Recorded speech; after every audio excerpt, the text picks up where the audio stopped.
Подликавата жица и 2 метри високиот зид не се единствената пречка за илјадниците афганистански бегалци кои очајно се обидуваат да ја напуштат земјата која потпадна под талибанска власт. Војниците кои во хаосот се обидуваат да создадат ред пред аеродромот во Кабул, на бегалците им бараат документи за идентификација. Некои од нив само имаат потврди издадени од Обединетите нации во кои се идентификувани како жртви. Оваа млада жена која по професија е доктор бара излез од државата заедно со незината сестра и мајка. Вели талибанците не принудуваат на присилен брак. We don't have any brother, we don't have father. You know that living in here is very difficult for us.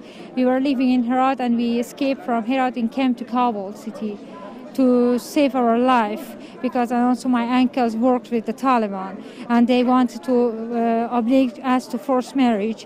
And also I'm a doctor and my sister was working with the women's rights. She studied law, and also my mother is a teacher.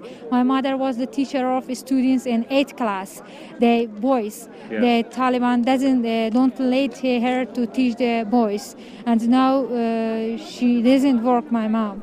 Повеќе од 2 милиони бегалци од Авганистан се наоѓаат во соседните Иран и Пакистан. Афганистанците пак кои пеш ја напуштија државата после неколку седмици пат преку Иран, пристигнаа на границата со Турција. Оваа група имало и семејство со 2 деца како и болен човек кој не можел да оди на лекар поради нерешениот статус. Пред да го продолжат патот изутрина, добија храна од невладините организации. از افغانستان آمدیم، میخوایم بریم به طرف اروپا. افغانستان خیلی وضعیتش خراب است. دیگه طالبان آمده در افغانستان، اصلا سر میبرند. دیگه کاروبار نیست در افغانستان. بدبخت بیچاره آواره شدیم. این مرزا را زده آمدیم و به اینجا رسیدیم.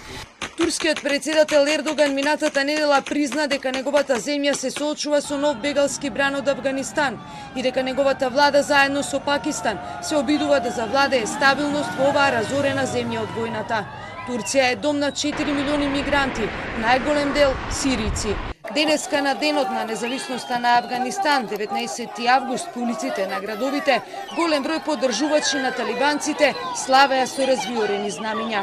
Талибанците се вратија на старо и прогласија формирање на Исламски емират Авганистан. Со земјата ќе владее врховен лидер и талибански совет според шеријатскиот закон.